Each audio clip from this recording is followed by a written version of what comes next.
दोस्तों आज की वीडियो कोई ऐसी वैसी वीडियो नहीं होने वाली। इस वीडियो में मैं आपको कुछ सिखाने वाला हूँ और एक ऐसी बात, एक ऐसा एक्सपेरिमेंट जो आज से 2-3 दिन पहले मैंने किया और स्टूडेंट के साथ जब ये एक्सपेरिमेंट किया तो आप यकीन करेंगे इस एक्सपेरिमेंट में कुछ ऐसा निकला जो आपके लिए मैजिकल होने वाला है। अगर आप एक स्टूडेंट हैं तो आपको ये वीडियो कंप्लीट देखनी चाहिए क्योंकि इस वीडियो में आपको पता चलेगा कि ऐसी कौन सी समस्या है जिसकी वजह से आप मार्केट में लैग कर रहे हैं। और आज इस वीडियो को देखने के बाद शायद आपकी वो समस्या सॉल्व हो जाएगी और शायद नहीं, मैं यकीन के साथ कह सकता हूं कि इस वीडियो के अंदर जो भी मैं आपको बताऊंगा उसको देखने के बाद आपकी वो सारी प्रॉब्लम जो आप फेस कर रहे हैं वो सॉल्व हो सकती है। नमस्कार दोस्तों, मेरा नाम है अभिषेक और मैं आपसे डिस्कस करने वाला हूं एक ऐसा ही पॉइंट। पॉइंट बहुत सिंपल सा है दोस्तों। मैंने क्या किया, पिछले 3-4 क्लास से मैंने एक एक्सपेरिमेंट अपने सारी क्लासेस में किया। मैंने सभी स्टूडेंट्स को एक ऐसा चैलेंज दिया और वो चैलेंज ये था कि एक्सेल की फर्स्ट क्लास जो मैं उन्हें पढ़ाता था, मैंने उन्हें कहा कि यार इसमें आपके पास 16 क्वेश्चंस हैं, आप इस 16 क्वेश्चंस को सॉल्व करने में कितना टाइम लगाओगे? तो किसी ने कहा कि भाई 1 घंटा लगेगा, किसी ने कहा कि सर मेरे को लगेगा आधा घंटा, किसी ने कहा 15 मिनट्स। सबने अलग-अलग आंसर्स थे। फिर हुआ ये कि मैंने उस फाइल को खुद सॉल्व किया। जैसे ही मैंने उसे खुद सॉल्व किया ना, आप यकीन करेंगे कि उस फाइल को मैंने कितने समय में सॉल्व कर लिया? Just 4 minute. जी हाँ, दैट्स अ ट्रुथ। और ये 4 मिनट के अंदर-अंदर मैंने सभी बैचेस में दिखाया कि मैंने उसे 4 साढ़े 3-4 मिनट के अंदर-अंदर उस फाइल को सॉल्व कर लिया, जबकि उसके अंदर 16 क्वेश्चन थे। अब सभी बच्चे ये बोलते कि सर आप तो सर हो और आप तो इसे जल्दी कर ही सकते हो ना, हम कैसे कर पाएँगे? तो मैंने कहा ऐसा कुछ भी नहीं है, आप ही इसे कर सकते थे। पर प्रॉब्लम कहाँ आ रही है? प्रॉब्लम क्या आ रही है कि आप इसे नहीं कर पा रहे। दोस्तों बहुत बड़ी प्रॉब्लम है और यही हर बच्चे की समस्या है। आप भी ये गलती कर रहे हैं। शायद आप लोग भी वो प्रॉब्लम देख नहीं पा रहे जो मैं आज आपको दिखा दूँगा। तो चलिए देखते हैं वो क्या समस्या है जो आप ध्यान नहीं दे रहे। चलिए मैं आपको एक सिंपल सा एग्जांपल और देता हूँ। मान लीजिए कि अगर आप वही फाइल फर्स्ट डे करते हैं, तो फर्स्ट डे उस फाइल को सॉल्व करने में हो सकता है जब मैं आपको उस फाइल को कराऊँ, तो आपको हो सकता है उस फाइल को करने में लगभग 16 मिनट या 1 घंटे का भी समय लग सकता है। लेकिन मान लीजिए कि अगर मैं फाइल आपको सेकंड डे भी दूँ और सेम फाइल दूँ, तो हो सकता है आपका टाइम स्पैन कम हो जाए। बिल्कुल, हो सकता है क्या? हो जाएगा। तो डेफिनिटली आपका टाइम स्पैन घटकर कितना हो जाएगा? 30 मिनट हो सकता है। और फिर अगर मैं आपको नेक्स्ट डे भी सेम फाइल दूँ और मैं आपको कहूँ इसे सॉल्व करो, तो आपका टाइम स्पैन फिर से कम हो चुका होगा और अब आपको उसी फाइल को सॉल्व करने में 15 मिनट लग रहे हैं। यानी आपने एक चीज नोटिस की कि जब आप सेम फाइल को बार-बार सॉल्व कर रहे हैं, तो आपका टाइम स्पैन ऑटोमैटिकली रिड्यूस हो रहा है। यहीं पर पॉइंट है दोस्तों। जनरली होता क्या है कि कोई स्टूडेंट फर्स्ट क्लास में जो फाइल सीखता है, उस फाइल में बेसिक्स प्रॉब्लम होती हैं और ऐसी बहुत सारी फाइल्स होती हैं जिसमें बेसिक से प्रॉब्लम्स होते हैं सारे के सारे। और उन बेसिक प्रॉब्लम्स को वो लेता चला जाता है और करता चला जाता है। टाइम टू टाइम जैसे-जैसे वो उससे आगे बढ़ता है, नए फेसेस, नए प्रॉब्लम्स को फेस करता है, तो वो पुरानी प्रॉब्लम्स को सिर्फ सॉल्व करके एक बार निपटाता जाता है। आप देखिए कि आपने कोई फाइल अगर फर्स्ट टाइम सॉल्व की थी और उसे आपने 1 घंटे में सॉल्व किया था, तो क्या आज उस फाइल को सॉल्व करने में आपको ज़्यादा समय नहीं लग रहा? और मैं डेफिनिटली कह सकता हूँ गारंटी के साथ कि उस फाइल को सॉल्व करने में आपको वक़्त ज़्यादा लगेगा। क्यों? ऐसा इसलिए होता है क्योंकि आपका टाइम स्पैन बढ़ जाता है दोस्तों। अब ये टाइम स्पैन क्या है, यही आपको आज की वीडियो में समझना होगा। टाइम स्पैन का सिंपल सा मतलब है कि आपका ड्यूरेशन एक्सटेंड हो जाता है when you take a gap. अगर आप गैप बढ़ा देंगे, तो आपका जो ड्यूरेशन है उसी फाइल को सॉल्व करने का बढ़ जाएगा। और ये कैसे होता है? अगर आप उस फाइल को फर्स्ट डे सॉल्व करते हैं तो ये प्रॉब्लम नहीं आती, सेकंड डे भी सॉल्व करते हैं तो प्रॉब्लम नहीं आती, थर्ड डे भी करते हैं तो प्रॉब्लम नहीं आती। लेकिन अगर आप उसे कंटिन्यूअसली 4-5 दिन, 5-6 दिन नहीं करते हैं ना, तो भाई प्रॉब्लम आती है। और यही प्रॉब्लम आपके साथ भी है। आप बड़ी-बड़ी प्रॉब्लम्स में इसलिए उलझ जाते हो क्योंकि आपका टाइम स्पैन छोटी प्रॉब्लम खा जाती हैं। यही बता रहा हूं मैं आप लोगों को। और यही एक सीरियस मैटर है जिसे आपको सॉल्व करना है। दोस्तों याद करिए कि अगर कोई प्रॉब्लम आपने फर्स्ट डे सॉल्व कर ली और उस प्रॉब्लम में बहुत बेसिक से क्वेश्चन थे और आपको सॉल्व भी कर लिया, आपके सॉल्यूशन भी हो गए, आप उसे अगर 10 दिन के बाद करेंगे, तो आप उसमें देखेंगे कि आप उसी फाइल को सॉल्व करने में ज्यादा टाइम लेंगे। और अगर आप उसे 1 महीने बाद करेंगे, तो उसी फाइल को सॉल्व करने में आप और ज्यादा समय लेंगे। मान लीजिए उस फाइल को आप 3 महीने बाद करते हैं, तो आपको उसी फाइल को सॉल्व करने में और ज्यादा समय लगने वाला है। अब आप खुद सोचिए, समझदार तो आप खुद ही है ना, कि अगर किसी फाइल को, बेसिक सी फाइल को सॉल्व करने में ज़्यादा समय लगेगा, तो आपको लगता है क्या आप उसके साथ बैठेंगे? आप उसके साथ टाइम देंगे? आई थिंक नहीं देंगे। और कोई भी नहीं देगा यार। अगर किसी बेसिक फाइल में टाइम लग रहा होगा, तो उसे टाइम क्यों देगा? और यही एक मुद्दा है जो आपको समझना है। ये एक वीक पॉइंट है सारे स्टूडेंट्स का। क्या करते हैं सारे स्टूडेंट्स? यही प्रॉब्लम क्रिएट कर रहे हैं और आप भी उनमें से एक हैं, कि आप क्या कर रहे हैं, अपनी बेसिक सी फाइल का जो ड्यूरेशन है वो एक्सटेंड होने दे रहे हैं। और वो कैसे हो रहा है? क्योंकि आप उसे बार-बार नहीं कर रहे। दूसरा, आप उसका टाइम स्पैन रिड्यूस नहीं कर रहे। भाई मैं आपको पहले बोलूँ ना, तो मैं अगर एक सीरियस स्टूडेंट हूँ और मेरे को चाहिए कि मैं अपने प्रॉब्लम, कॉम्प्लिकेटेड प्रॉब्लम्स को भी सॉल्व कर पाऊँ, तो भैया मैं पहले अपने बेसिक प्रॉब्लम को का टाइम स्पैन कम करूँगा। कैसे? बहुत सिंपल सी ट्रिक है। सिंपल सी ट्रिक ये है कि आपको अपने बेसिक प्रॉब्लम को उठाना है और अपने आप को टाइम लिमिट देनी है। Yes, definitely. आपने अगर फर्स्ट डे वो फाइल सॉल्व करी और आपने 1 घंटा लगाया, तो अगली बार जब उस फाइल को उठाओ, तो अपने आप को टाइम स्पैम दो और बोलो कि अब मैं इसे 15 मिनट में खुद सॉल्व करके देखता हूं कि भैया 15 मिनट में सॉल्व होगी या नहीं होगी।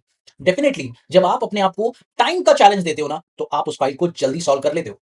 और यही मुद्दा आप लोगों को करना है। यही पॉइंट अब आपको अपनी लाइफ में भी इंप्लीमेंट करना है। और अगर आप ऐसा करते हो ना, तो दोस्तों डेफिनेटली यकीन मानो कि आपकी प्रॉब्लम जो है ना, वो रिड्यूस होती चली जाएगी और आप जितनी बड़ी-बड़ी समस्याएं नहीं सॉल्व कर पा रहे, वो सॉल्व कर पाएंगे। और यही दिक्कत सभी के साथ आ रही है कि वो अपने टाइम स्पैम को बढ़ने दे रहे हैं और प्रॉब्लम को सॉल्व नहीं कर पा रहे। सीरियसली अगर मैं आपसे ये कहूं कि आप लोगों को बस इतना सा काम करना है, तो आप लोग के लिए बहुत आसान है। क्या करना है? बस आपको कुछ नहीं, ज्यादा मेहनत नहीं करनी। सिंपल ये करना है कि भाई अपने टाइम स्पैम को कम करते रहना है। और कम कैसे होगा? आपको सिर्फ टाइम लिमिट में बांधना है। एग्जाम्पल, बहुत अच्छा एग्जाम्पल दूंगा आप लोग को लाइफ का।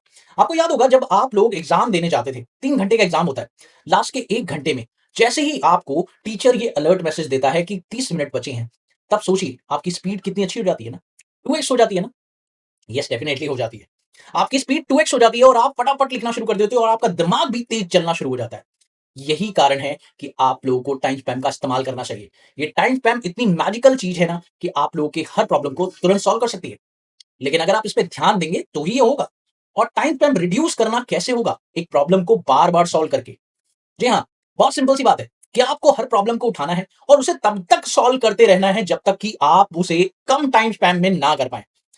जी हाँ, आपको यही करना है, मैं आपको पहले बता रहा हूँ। चाहे वो बेसिक सी प्रॉब्लम क्यों ना हो, सम हो, मैक्सिमम हो, मिनिमम हो, अगर आप एक्सेल पे काम कर रहे हैं और अगर आप किसी और फाइल पे भी काम कर रहे हैं, किसी ऐसे प्रोजेक्ट पे भी काम कर रहे हैं और उसमें अगर बेसिक बातें हैं, बेसिक चीजें हैं, उसमें आपका टाइम स्पैम ज़्यादा लग रहा है, तो भई प्रॉब्लम में हैं आप।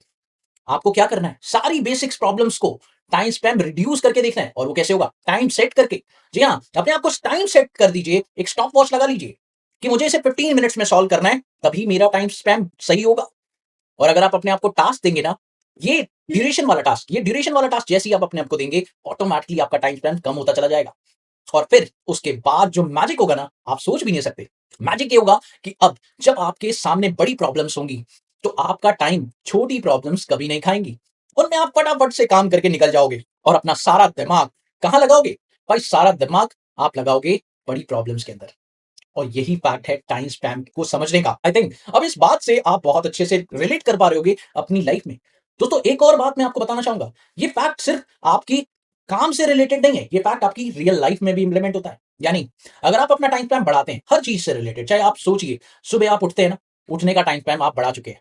और ये होता कैसे है, मैं आपको सीरियसली बताऊं, होता ये है कि आप जैसे जैसे आप उसे छोड़ते चले जाते हैं ना, उसका टाइम स्पैम बढ़ता चला जाता है। अगर आप उसे आज करते हैं और आप उसे फिर 10 दिन बाद करते हैं, 15 दिन बाद करते हैं, 1 महीने बाद करते हैं, तो उसका टाइम स्पैम बढ़ जाता है, यानी 1 घंटे से बढ़कर 4 घंटे हो जाता है। फिर आपको उसे करने का मन भी नहीं करेगा, मैं सीरियसली बोल रहा हूँ। इसलिए अपने टाइम स्पैम को कभी बढ़ने मत दीजिए और अगर वो बढ़ गया ना एक बार, तो आप उसे दोबारा सॉल्व नहीं करना चाहेंगे। आई थिंक ये बात क्लियर होगी आपको। टाइम स्पैम बढ़ाना सबसे बड़ी प्रॉब्लम है और ये आपके लाइफ के हर फेस में है। इवन दो आप सोते हैं ना, सोने का भी टाइम स्पैम आपका बढ़ता चला जा रहा है। इमेजिन करिए कि आप पहले कितनी देर सोते थे और अब देखिए कितना टाइम स्पैम बढ़ा दिया है आपने सोने का भी। जहाँ टाइम स्पैम रिड्यूस करोगे, वहाँ फ़ायदा मिलेगा।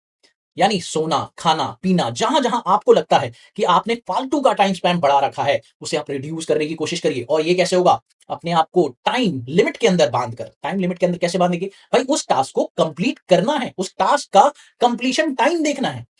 येस, डेफिनिटली आपको ये चेक करना होगा कि एक्चुअल में उस टास्क को कंप्लीट होने में कितना वक़्त लगने वाला है। वो आपको पता नहीं है, इसीलिए आपका टाइम स्पैम बढ़ जाता है। अगर किसी प्रॉब्लम को लेट्स सपोज़ फॉर एग्ज़ाम्पल मैं आपको एक बहुत जनरल सा एग्ज़ाम्पल लेता हूँ। मान लो आप रोटी बनाते हैं। अब आपने पहली बार जब रोटी बनाई होगी, रोटी बेली होगी, तो रोटी बेलते समय आपको लगा होगा टाइम। पहली रोटी आपने जब बेली होगी तो आपको टाइम लगा होगा। लेकिन जब आप सेकंड रोटी बेलते हैं, थर्ड रोटी बेलते हैं, ऐसे-ऐसे करके आप रोज़ रोटी बेल रहे हैं, तो हो सकता है आपका टाइम स्पैम अब कम हो जाए। अब आपको पता चल जाएगा डेली कि आपको रोटी बेलने में कितना समय लग रहा है। तो एक रोटी बनाने में आपको कितना समय लगा, ये आपको पता है ना? डेफिनिटली ये आपको पता है। और अब आपको उतना ही समय लगेगा क्योंकि आपको पता है कि इवन दो एक अच्छी रोटी बनाने के लिए इतना समय तो चाहिए ही चाहिए। उससे कम नहीं करना है आपको, बस ये करना है कि अपने आप को टाइम स्पैन में लाना है। चलिए मैं आपको एक और एग्जांपल देता हूँ। लाइफ का एक सिंपल सा एग्जांपल दूँ और वो बहुत ही अच्छा है, आप रिलेट करेंगे। लेट्स सपोज़ आप सवेरे-सवेरे रोज़ ब्रश करते हैं, है ना? लेकिन अगर मैं आपसे कहूँ कि आप रो सवेरे-सवेरे जो ब्रश करते हैं ना, आप 1 घंटा ब्रश करिए, तो क्या आप करेंगे? कह रहे क्या बात कर रहे हो सर? फालतू की, 1 घंटा कौन ब्रश करता है? जबकि आपको पता है कि उस ब्रश को करने में आपको सिर्फ 10 मिनट या 5 मिनट लगते हैं। तो 5 मिनट की चीज़ को आप 10 मिनट तक कर सकते हो। लेकिन अगर मैं आपको कहूँ इसे 1 घंटा करना है तो? क्या आप करना पसंद करेंगे? नहीं करना पसंद करेंगे। क्यों? क्योंकि आपको पता है सीरियसली यार इस काम को करने में सिर्फ 5 मिनट लगने हैं, तो क्यों मैं 1 घंटा लगाऊँ? वही चीज़ तो आपको सीखनी है कि आपको किसी भी टाइम को एक्सटेंड नहीं होने देना और जहाँ आप टाइम एक्सटेंड करने दे रहे हैं, वहाँ आपके लिए प्रॉब्लम्स क्रिएट हो रही हैं। आप देख लीजिए लाइफ के हर फेस में इस रूल को अप्लाई कीजिए और आप चेक करिए, जहाँ आपको समस्याएँ बढ़ रही हैं ना, चाहे आपका ऑफिस हो, चाहे आपके वर्क हो, चाहे आपका स्टूडेंट लाइफ हो, चाहे आपके रियल प्रॉब्लम्स हो, कहीं पे भी बढ़ रहे हैं ना, तो सिर्फ टाइम ड्यूरेशन बढ़ाना, ये आपकी प्रॉब्लम है। और अगर आपने इसे रिलेट कर लिया अपने लाइफ के हर एस्पेक्ट में, तो शायद इस प्रॉब्लम से आप बहुत सारी चीज़ें समझ जाएँगे। चलिए मैं आपको एक और एग्ज़ाम्पल देता हूँ और इस बार आपकी एग्ज़ाम्पल शायद दिल को छू जाए। जी हाँ, बहुत बढ़िया एग्ज़ाम्पल है। एग्ज़ाम्पल ये है कि मान लीजिए कि एक ठेले वाला जो ठेले पर सामान बेच रहा है खाने का सामान, अब वो खाने का सामान बेच रहा है। इमेजिन करिए अगर वो खाने का सामान जो बेचता है ठेले पर, वो जल्दी-जल्दी ना बेचे, तो क्या वो ज़्यादा अच्छा बिज़नेस कर पाएगा? क्या वो ज़्यादा अर्निंग कर पाएगा? नहीं, उसके ग्राहक चले जाएँगे। यही होता है, अगर टाइम स्पैन को कम किया जाए, तो अर्निंग भी बढ़ जाती है। वही ड्यूरेशन ये करता है। भाई यही चीज़ आपको अपनी लाइफ में इंप्लीमेंट करना है। जहाँ आपको लगता है कि आपका फालतू का टाइम स्पैम लग रहा है, वहाँ आपको उसे रिड्यूस करना है। और अगर आपको ये करना नहीं आ रहा है, तो सिंपल 2 लॉजिक्स हैं जो आपको फॉलो करने हैं और वो मैंने दोनों ही आपको बता दिए। एक, आपको किसी वर्क को बार-बार करते रहना है। जब बार-बार करते रहोगे ना, किसी भी एक पर्टिकुलर वर्क को, उसमें परफेक्शन आएगी और आपको एग्ज़ैक्टली पता रहेगा कि इस काम को करने में एग्ज़ैक्ट कितना समय लगता है। यानी अगर आप एक्सेल के किसी प्रॉब्लम को सॉल्व कर रहे हो, तो बेसिकली इस प्रॉब्लम को सॉल्व करने में कितना समय लगेगा, ये आपको पता है। अब देखो मैं यहाँ पर इतनी बातें टाइम स्पैम से रिलेटेड क्यों कर रहा हूँ, because reason is that industry क्या करती है, इंडस्ट्री आपसे बदला लेती है। जी हाँ, रियलिटी यही है। इंडस्ट्री में जब आप जॉब अपॉर्च्युनिटीज़ के लिए जाते हैं और आपको जॉब नहीं मिलती, तो क्या कारण है? कहते हैं कि एक्सपीरियंस को ज़्यादा जॉब मिलती है, जल्दी जॉब मिलती है, फ्रेशर्स को क्यों नहीं मिलती? क्यों? कारण यही है कि जब फ्रेशर एक कोर्स कंप्लीट करके जाता है, उसका टाइम स्पैन तो बढ़ा हुआ है भाई। बल्कि जो एक्सपीरियंस इंसान है, उसका टाइम स्पैन कम होगा। आपका टाइम स्पैन ज़्यादा है। तो ये बात तो अपनी इंडस्ट्री के सभी पर्सन्स को पता है। तो क्यों देंगे भाई फ्रेशर को जॉब? आप खुद सोचिए ना। आप भी उनकी जगह होंगे तो शायद आप भी जॉब नहीं देंगे। आप भी एक्सपीरियंस कैंडिडेट ही ढूँढेंगे। क्यों? बिकॉज़ उनका टाइम स्पैन किसी भी वर्क को करने का कम होगा और आपका तो ज़्यादा होगा बिकॉज़ आप फ्रेशर हैं। समझ रहे हैं मेरी बात? आप रिलेट कर पा रहे होंगे। तो फ्रेशर को एक सिंपल लॉजिक के साथ काम करना है और वो लॉजिक ये है कि उसे अपना टाइम स्पैन कम करना है ताकि वो बीट कर सके। किसको? भाई उन लोगों को जो एक्सपीरियंस हैं। उन्हें बीट करना है तो अपना टाइम स्पैन कम करने की कोशिश करनी पड़ेगी और कैसे? अपने बेसिक चैलेंजेस को जल्दी से जल्दी सॉल्व करना है। उन्हें टाइम ड्यूरेशन के अंदर सॉल्व करना है। यही आपको सीखना है। और अगर आप ऐसा नहीं कर पाए ना, तो आपको कोई जॉब नहीं देगा दोस्तों, ये बात ध्यान रखिएगा। रियलिटी यही है, इंडस्ट्री की रियलिटी को मैं आपको सामने पेश कर रहा हूँ। अब इस रियलिटी से आपको अवेयर कराना मेरी ज़िम्मेदारी थी। मैंने यहाँ पर आपको ये अवेयरनेस वाली वीडियो बनाकर दे दिया। अब माइंडसेट आपका है कि आपको सोचना पड़ेगा इस बारे में। लेकिन अगर आप इस बारे में कुछ नहीं सोचते, तो प्रॉब्लम आपके साथ हमेशा रहेगी। टाइम स्पैम जो कि बहुत बड़ी चीज़ है, शायद आप रिलेट कर पा रहे हैं इन सभी चीज़ों को अपनी हर लाइफ़ के एस्पेक्ट से। अगर मान लीजिए पहले आपने उस काम को करने के लिए 1 घंटे का समय दिया था, तो अगली बार जब उसको दोबारा करेंगे ना, तो रिपीटेड काम करते समय उस काम को करने के लिए अब 45 मिनट का समय दीजिए। फिर अगली बार दोबारा जब करिए, तो उस काम को करने के लिए 30 मिनट का समय दीजिए। अगली बार दोबारा जब करिए, उस काम को करने के लिए 15 मिनट का समय दीजिए। इस तरीके से आप अपना टाइम स्पैम कम कर पाएँगे और आपको फ़ायदा इतना ज़्यादा मिलने वाला है, हर एरिया और हर क्षेत्र में। अब दोस्तों मैं अपनी बात करता हूँ। मेरी वीडियोज़ मेरा टाइम स्पैन ऑटोमैटिकली कम है, इसीलिए मैं आपको टीच करता हूँ। एक टीचर की बात करते हैं, टीचर का टाइम स्पैन ऑलरेडी कम होता है दोस्तों। और वो कम कैसे होता है, मैं आपको रियलिटी बताता हूँ। एक टॉपिक टीचर कितने सारे बैचेज़ को पढ़ा रहा होता है और जब वो एक टॉपिक कितने सारे बैचेज़ को पढ़ा रहा होता है, तो कभी-कभी उस टॉपिक को उसे जल्दी पढ़ाना पड़ता है, कभी-कभी उस टॉपिक को उसे धीरे पढ़ाना होता है। तो उस तरीके की वजह से उसका टाइम स्पैन ऑटोमैटिकली रिड्यूस हो जाता है। तो और मेरी बात करूँ, तो मेरे पास तो इतना ज़्यादा अच्छा पॉइंट है। क्यों? आप लोग मेरी वीडियो देखते हैं, तो अगर मैं आपको बड़ी वीडियो यानी 4 घंटे की वीडियो बनाकर दे दूँ, तो क्या आप लोग मेरी वीडियो देखेंगे? शायद नहीं देखेंगे। इसीलिए हमें वीडियो बनाते समय अपने टाइम स्पैन को कम करना होता है। दूसरा, मैं 1 मिनट की वीडियो भी बनाता हूँ, तो 1 मिनट की वीडियो में भाई मेरा टाइम स्पैन तो और ज़्यादा कम हो गया। क्यों? क्योंकि मुझे 1 मिनट में एक ट्रिक समझानी है। ये मेरा फिलॉसफी है कि अगर मैं 1 मिनट में एक ट्रिक्स नहीं समझा पाया, एक पॉइंट नहीं समझा पाया, तो भैया प्रॉब्लम होगी और मैं वो वीडियो कैसे कंप्लीट करूँगा? तो इसीलिए मुझे फ़ास्ट बनना पड़ता है, क्योंकि इस फ़ास्ट स्पीड की वजह से मेरा टाइम स्पैन और भी कम हो रहा है। और अब दोस्तों मार्केट में एआई आ चुका है, आप लोगों को पता है। सीरियस हो जाइए, इस मुद्दे पर बात मैंने इसलिए की क्योंकि आप लोग सीरियस नहीं हो रहे हैं। मार्केट में एआई आ चुका है और अब आपको ना सिर्फ वो जो जॉब कर रहे हैं, यानी जो एक्सपीरियंस कैंडिडेट है, वो आपको टक्कर देंगे, बल्कि अब आपको चैलेंज देने वाला एआई भी है। यानी अब आपका टाइम स्पैम की लड़ाई सिर्फ उन लोगों के साथ नहीं है, जो वर्किंग कैंडिडेट हैं, उनके साथ भी है, जो एआई है। और अगर आपको एआई को बीट करना है, तो अपने टाइम स्पैम को रिड्यूस तो करना ही पड़ेगा। और अगर आपने आज ये नहीं सोचा, तो प्रॉब्लम्स बहुत बड़ी-बड़ी होती चली जाएगी और आपके हर फेस में टाइम स्पैम बढ़ता चला जाएगा और एक दिन ऐसा आएगा कि आप किसी भी प्रॉब्लम को सॉल्व कर ही नहीं पाएँगे। तो याद रखिए, अगर आप चाहते हैं कि आपकी हर प्रॉब्लम जल्दी सॉल्व हो और आप चाहते हैं कि आप बड़ी प्रॉब्लम्स पे ज़्यादा दिमाग लगाएँ, तो अपनी छोटी प्रॉब्लम्स का, बेसिक सी प्रॉब्लम का टाइम स्पैम कम करने की कोशिश कीजिए। क्योंकि अगर आप ये कर लेंगे, तो आपको अपनी बड़ी प्रॉब्लम्स को सॉल्व करने के लिए टाइम मिलेगा और यही फ़ायदा है टाइम स्पैम रिड्यूस करने का। आई थिंक इतनी सारी बातों से आप लोगों को ये मीनिंग तो क्लियर हो चुका होगा और इस बात का मुद्दा पूरा समझ में आ गया होगा कि मैं इतनी बड़ी बात और इतनी सारी जो चर्चा है, इस टाइम स्पैम से रिलेटेड क्यों कर रहा हूँ। मैं अपनी लाइफ में इसे फॉलो करता हूँ और मैं हर स्टेज में इसे फॉलो करता हूँ, जबकि आप स्टूडेंट होते हुए इसे फॉलो नहीं कर पा रहे हैं। और ये सिर्फ एक स्टूडेंट की प्रॉब्लम नहीं है, ये सारे के सारी सोसाइटी की प्रॉब्लम है, सारे के सारे स्टूडेंट्स की प्रॉब्लम है और शायद आपकी भी होगी। अगर आपकी ये प्रॉब्लम है, तो कमेंट सेक्शन में मुझे बताइएगा। और अगर आप ऐसी कोई प्रॉब्लम में फँसे हुए हैं और मुझसे जानना चाहते हैं उसका सॉल्यूशन, तो मेरे कमेंट सेक्शन में आप लोग आकर मुझे बता सकते हैं। मैं उस प्रॉब्लम को सॉल्व करने की पूरी कोशिश करूँगा कि आप लोगों को पढ़ाई करते वक़्त ऐसी कौन-सी समस्या आती है, जो आप लोग सॉल्व नहीं कर पाते। तो आई थिंक इस वीडियो से काफ़ी क्लैरिटी हुई होगी और आपका माइंडसेट खुला होगा। और अगर वीडियो पसंद आई है, तो वीडियो को लाइक करिएगा, चैनल पर नए हो तो सब्सक्राइब करिएगा। मिलते हैं अगली वीडियो में एक और नए कंटेंट के साथ, तब तक के लिए देखते रहिए, सीखते रहिए, गाइड ऑफ मैड।